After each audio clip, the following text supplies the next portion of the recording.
Oh, hey there. It's me again. Circuit. Right.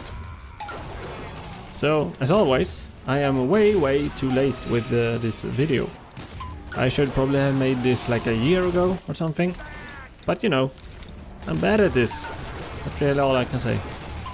Alright, I guess it was the Tough Break update that this so-called nerf happened to the loose cannon. And people seemed a little upset about it. But I have good news, everyone. It was actually a buff and not a nerf. I actually like it a whole lot more now. Okay, so let's see here. They reduced the speed and knockback power. They decreased damage by 10 and also added fall-off damage. They also changed the knockback to be more similar to the Pyro's air blast. Alright, well, dang. That is a lot of nerfs. Crap. Anyway, to translate what that actually means in a game, shots from a longer range are easier to dodge and much less likely to actually kill someone. So blindly spamming from a maximum range is now way less effective. And that's actually great, in my opinion, because that's real annoying.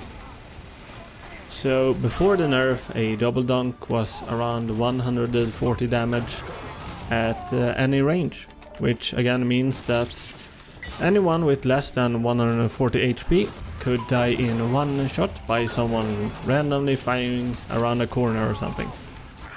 Now, after the nerf, the damage range for a double dunk is between 106 and 131. So that's like between 40 and 10 less damage, depending on range. So that means that you're now more encouraged to actually try and time your double dunks. And if you do, you can still one-hit kill weaker classes at the close range. So that should result in less mindless spam, basically, which is always good. It is also one of the few weapons I'm actually okay with having the ability to one-hit kill some classes. The reason is because it's a short range weapon, so that's your only choice. But also, when you are in a short range battle with someone, you usually do not have the advantage with this weapon. It's really slow, and the only way you're going to win probably is if you manage to land a double dunk. So there's quite a risk-reward situation going on there. I would still be okay with slightly less max damage, but anyway, compare it to like the direct hit for the soldier, which is faster, easier to aim and also can one-hit kill. That's the kind of balance I don't really like. Okay, one more thing about the range of this weapon. Like most weapons in TF2, the closer you are to the target you're hitting, the more damage you do.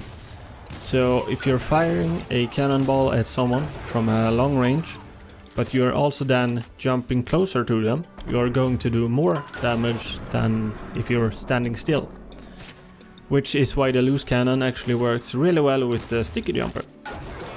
So do that. Anyway, moving on, let's talk about what actually makes this nerf into a buff, in my opinion.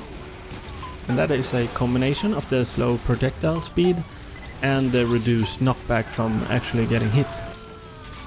So basically, the cannonball, when it hits someone, is going to bounce away from your target a shorter distance and also push the target away a shorter distance than it did before.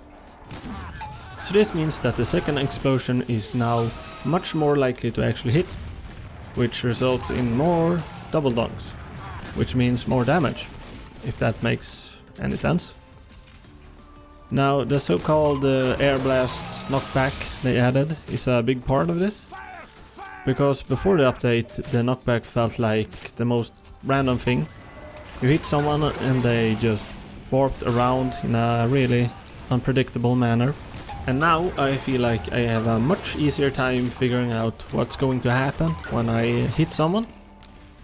So if I hit someone's feet, I know they are going to pop right up. Because the lower the cannonball hits the hitbox, the higher they go. So if you hit someone in the feet, they go up. If you hit someone in the torso, they go backwards and up. If you hit someone in the head, they don't go anywhere. So your best bet to actually getting a double dunk now is to land a headshot, weirdly enough, because he's not going to bounce away, which means that the cannonball is going to land right next to him. Probably. And on the other side, trying to pop someone up in the air and setting them up for a double dunk is now very possible. Another great thing about this is that you can now much more consistently force enemies to take fall damage, which is something people often overlook for this weapon. You pretty much have to double dunk them in the feet, and it helps if they jump as well, but if you do, it's another 20 damage or so. Now, something that actually did get nerfed is dealing with sentries, which it was already pretty bad at. The loose cannon's range is shorter because of the slower projectile speed, and it does less damage, so sentries are somewhat of a problem. But that's fine, I think that's totally okay. The only problem with that is that the lock and load is still a thing. That completely destroys absolutely everything and barely has any meaningful drawbacks. But yeah, that's another problem. The loose cannon feels more like a side grade. So a thing I don't like too much, which might be a bug, is if you hit someone's head, they usually get stunned for like half a second and they can't move. It's like what the old air blast used to do. It's a minor thing, but it's pretty annoying.